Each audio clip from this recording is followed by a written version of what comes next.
অস্তিত্বলৈ ভাবুকি আহিছে প্ৰস্তাৱিত পবা অভয়াৰণ্যলৈ বনদস্যু এফালৰ পৰা কাটি তহিলং কৰিছে মূল্যৱান গছ-গছনি নিখাৰ ভিতৰতে প্ৰকাণ্ড গছ বন মাফিয়াই কাটি নিয়াৰ পিছতো নিৰ্বিকাৰ বন প্ৰস্তাৱিত অভয়াৰণ্যখনৰ মূল্যৱান গছ কাটি তহিলং কৰাত উদ্বিগ্ন প্ৰকৃতিপ্ৰেমী এই ক্ষেত্ৰত স্থানীয় দল সংগঠন তথা প্ৰকৃতিপ্ৰেমীয়ে অভিযোগ দিয়াৰ পিছতো বন বিভাগে গুৰুত্ব নিদিয়াত সৃষ্টি হৈছে অসন্তুষ্টিৰ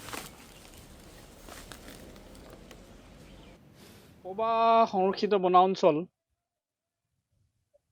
প্ৰস্তাৱিত বন্যপ্ৰাণী অভয়াৰণ্যৰ ওপৰত আমি ধাৰাবাহিকভাৱে বাতৰি পৰিৱেশন কৰা আমি দেখিবলৈ পাইছোঁ আৰু বাতৰি আজি আকৌ আমি পুনৰ পবা সংৰক্ষিত বনাঞ্চলৰ লেকু বিটখণ্ডৰ অন্তৰ্গত এটা দৃশ্য আমি দেখুৱাব লৈছোঁ চবকে। এয়া চাওক, আপোনালোকে আজি দেখিছে যে কেনেদৰে এটা বহু বিঘা অঞ্চল মুকলিয়ে হৈ আছে এই অঞ্চলৰ ভিতৰত। এনে লাগিছে যেন ভিতৰত যেন এখন প্ৰকাণ্ড এখন খেলপথাৰ নিৰ্মাণ কৰিবৰ এটা জেগা স্থান ইয়াতে আছে।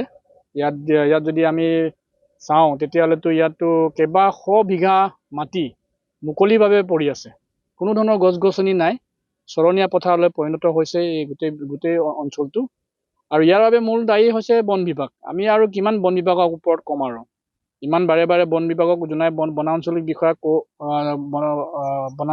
কোৱা হৈছে, তেওঁলোকৰ বন বিভাগক জনোৱা হৈছে, তথাপিতো তেওঁলোকৰ ফালৰ পৰা কোনো ধৰণৰ ব্যৱস্থা গ্ৰহণ কৰা বা পবা বনাঞ্চললৈ অহাৰ কোনো এটা ভিতৰ চোৱালৈ পৰিদৰ্শন কৰাৰ কোনো এটা ব্যৱস্থা তেওঁলোকে কৰা নাই। গতিকে সেইটো চাবলৈ গ'লে জোনাই বন বিষয়াৰ যিটো কাৰ্যালয় সেইটো আমাক নালাগে বুলি আজি আমি ক'বলৈ বাধ্য হৈছোঁ। তাতকে জোনাইবাসী ৰাইজে নিজে ইয়াৰ সংৰক্ষণ আৰু ইয়াক সুৰক্ষা প্ৰদান কৰিবলৈ আগবাঢ়ি আহিব। গতিকে জোনাইত যি বন বিভাগ আছে সেই বন বিভাগৰ কাৰ্যালয়টো ইয়াৰ পৰা গুচাই দিব লাগে।